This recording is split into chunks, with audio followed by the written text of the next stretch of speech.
The Scuttlebutt is proud to welcome MILLERSTOWN PICAPART, a self-service salvage yard where you can get parts you need for your car, truck, or van at very attractive prices because you do the work. Bring your own wrenches, hammers, screwdrivers, sockets, jacks, drills, or whatever you need, except for torches, to wrestle out the parts you need from the vehicles in the yard. MILLERSTOWN PICAPART was created 17 years ago to provide reasonably priced solutions for auto parts needs. MILLERSTOWN was one of the first you-pull-it type auto parts in the Pittsburgh area, and it is the perfect fit for those seeking discount auto parts to repair their own vehicles. MILLERSTOWN has a huge inventory of cars, which they purchase from individuals, towing companies, and auctions, and from its sister auto salvage recycling operation. For hours, directions, inventory, parts availability, and pricing, you can go to PICAPARTYard.com. That's PICAPARTYARD, PICAPARTYard.com, or call 724-224-4777. I feel like we need a jingle for that. 724-224-4777. That's PICAPARTYard.com or call 724-224-4777. Thank you so much, and on with the show. And this view here looks like that's pretty far away, but it's really not. I know if I'm on a ship in the middle of the ocean, I don't want anything exploding anywhere near where I'm at. So this is interesting.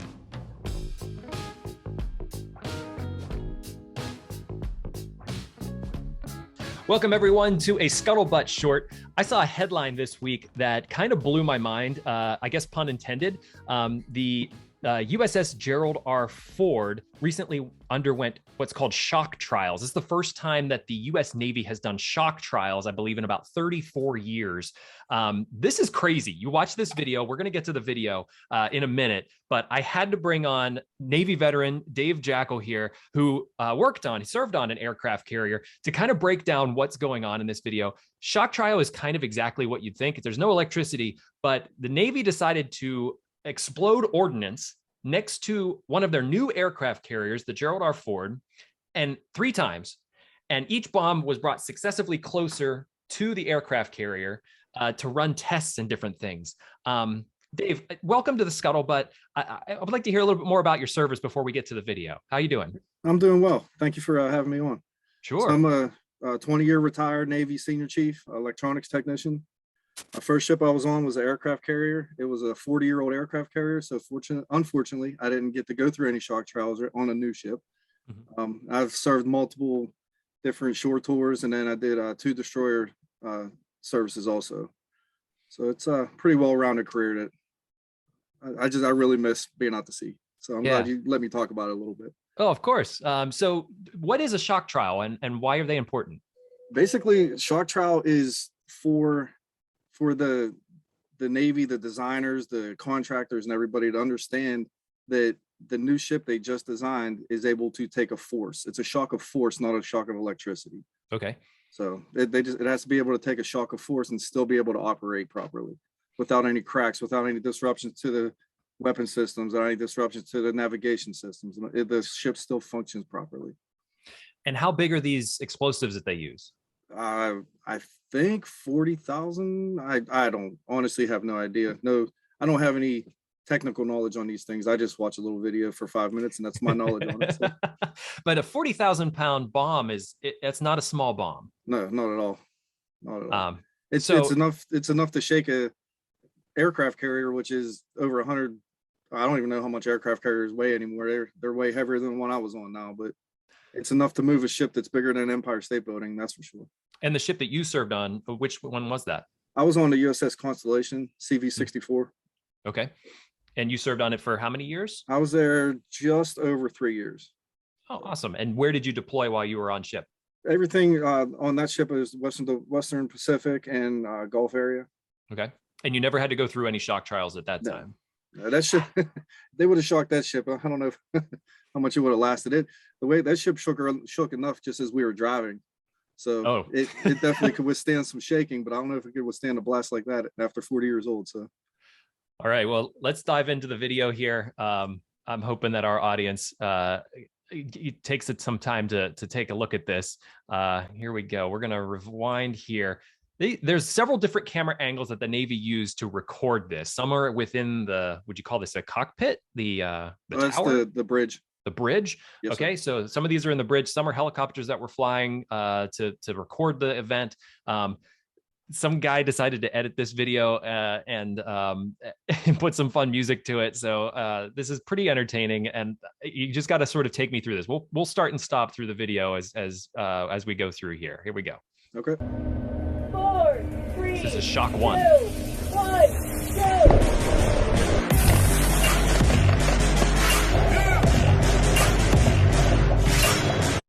That's enormous. I mean, how deep do you think that bomb was detonated? Well, the top of the mast of the ship that you could see there's from the flight deck to the top of the mast is about 100. It's over 150 feet. I don't know exact numbers on this ship, but it's up in that vicinity. So that shockwave of water going up is definitely higher than that. Totally, because it's going from the base of the water all higher than the top of the tower, it seems. So I would imagine the blast going down is relatively similar to the blast coming up. I did not think of that. The blast also goes down, and it's forcing water down and air down. Yep. It goes up, down, and out. So you can see the ripple going towards the ship of the discolored water going towards the ship. That's the main shock that they were testing out. This right What's here. going from the blast area going in towards the ship. Okay, so this shockwave not only expands the air up top, and that's the shock you see on the bridge, but it's also hitting the side of the ship. So everybody inside the ship is getting a good shake as well. The way I understand it works, yes. And aircraft carriers have what, 3,000 to 5,000 people working on them? Yeah, depending. It's usually about 2,500 to 3,000 normal ship's company, and then about another double that crew whenever they bring the air wing aboard. And you can see that the top of the aircraft carrier has no planes on top. So they were probably running this, I would think, with no aircraft. Correct. Okay. All right, we're going to continue on here. Even that view, significant explosion. And this was the first one. So it is not even as close as they're going to get to the aircraft carrier. That's it doesn't look like the. And this view here looks like that's pretty far away, but it's really not. I know if I'm on a ship in the middle of the ocean, I don't want anything exploding anywhere near where I'm at. So this is interesting. And what I found very interesting about this is that, you watch videos of like World War II, you see bombs going off and the destroyers, firing their guns, things hitting the water, but you don't really see this nowadays. You wouldn't normally see a 40,000-pound bomb going off near one of our aircraft carriers. So this is giving us a really modern view of what a detonation could look like if we were at war. Yeah, we typically don't deal with this. Thankfully, we don't deal with this, but I mean, with all the capabilities that all these other countries have now, they can mine anything. And this could be a very valid thing that we would see if we would go through a mined area. Wow. Okay, continuing on.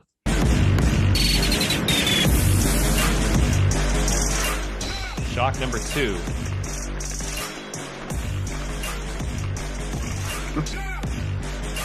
Okay, so those guys, how bad do you think this is? I mean, they're holding on pretty tight, it seems. This looks like worse than an amusement park ride. Oh, it's definitely, I can just tell by what they're doing. It's moving them. And like I said before, that ship is bigger than Empire State Building. So for a force of pressure to move something that big, it has to be a pretty significant force. Let's review here just real quick.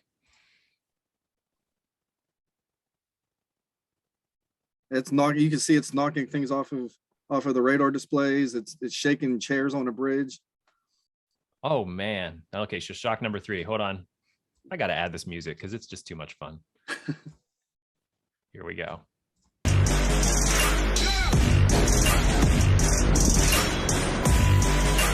Shock number 3. This is the one that's closest to there. So this shock 3, I read, created a 3.9 magnitude earthquake. Oh, wow. So pretty enormous, to say the least. Here we go. Look at the height of that. Yeah. So you figure the flight deck itself from the water is, I don't know exact numbers, obviously, but it's over 70 feet high from the flight deck to the water, plus another 150 plus ish feet going up that way. and Now, you're almost tripling that height with this blast. is this the bridge here? That is well, that's that one there. That's it's a hard to see on an actual picture, but it looks like that is there's two bridges usually on a carrier. Okay. I don't know about the Gerald Ford model since it's a newly designed, but on the old style carriers there was two bridges. So, now even going up to here, there's no bridge up here. So no, up here that's all just antennas and signal systems. Okay, so the bridge is 150 feet, you said? No, so, from the flight deck to the top of the antenna tower. That's 150. Yes, sir. Good to know. Okay, and then this is another 75. That's a very general number. I don't know. Okay. I don't know a specific height, but it's in area of plus or minus. So you're looking at maybe 500 feet, potentially. Yeah, potentially. On a rough estimate. Okay, here we go. This guy's smiling. What the? Oh, yeah. Go back to the bridge right after shock 2. I want to point one person out to you on that bridge that I noticed. Here we go. All right, pause it right there. So you see the computer screen, it's right in the middle of the screen right there. Yeah. The guy to the right. Him? Watch him after the blast goes off. This guy? Yeah, that guy right there. Or that person. I don't know, guy or girl, but that's that person. He was shaking his head. He's pretty hyped up about it. He was pretty stoked. That's the same way I would be if I was on there. I'm super jealous that these guys are going through this and I can't be there right now. Oh my God. Okay. So they had to at least, they all knew they were going to go through this. They all were prepped. They all knew what their jobs were in this instance, but there had to be something in their head like, this might puncture a hole in the hull. Maybe that's the whole point of this test is to see what it's going to do to the ship. So you see all these guys, the guys on the bridge or the personnel on the bridge, were all wearing their protective gear like they were in a general quarters type environment. So a battle type environment. And you can see this team here, this firefighting team, that is their purpose during a general quarters situation. But what they're not showing you on here is everybody else that's on the ship, the rest of the ship's crew is in their specific places in the battle type scenario. And the point of what's happening is you see the blast, you see the shock wave and the ship moving around. And then once that's done, everybody in their positions have to go throughout their relegated area and they have to find any problems. Is there a leak?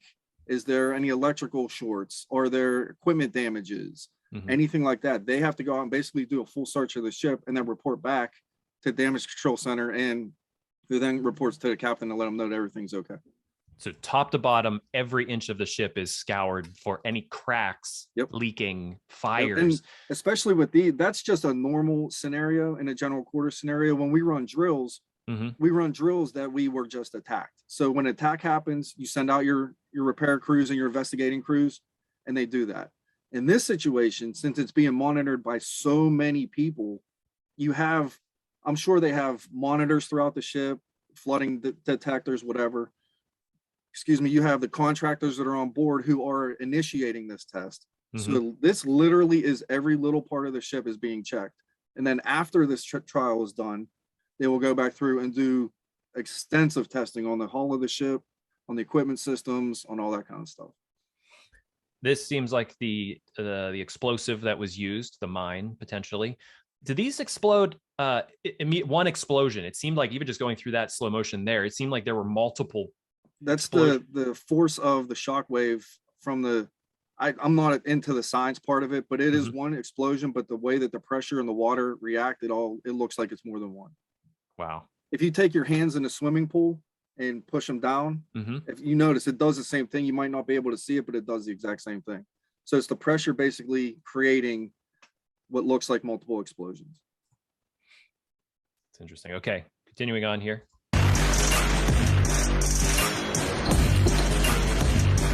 This is a investigating crew going throughout the ship looking. They're all dressed out in their protective equipment, and they're going through doing investigations throughout the whole ship. That was just one person going through one scuttle, but that's happening all throughout the ship. Cool. And they're not moving though during the shock. Like no, they're probably all braced. They're not supposed to be. They're supposed to be braced for shock.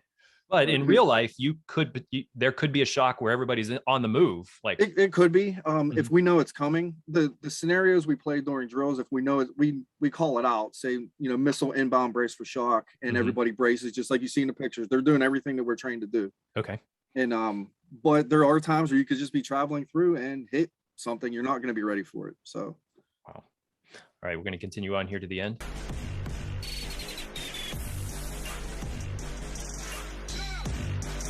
That was the company We Are Warship 78, shock proven. I did read that there were no casualties. It doesn't seem like there were any fires, any major damage to the Gerald R. Ford from these 3 shock trials. From here, it's going to be going up from Florida, where the shock trials took place, up to Newport News in Virginia.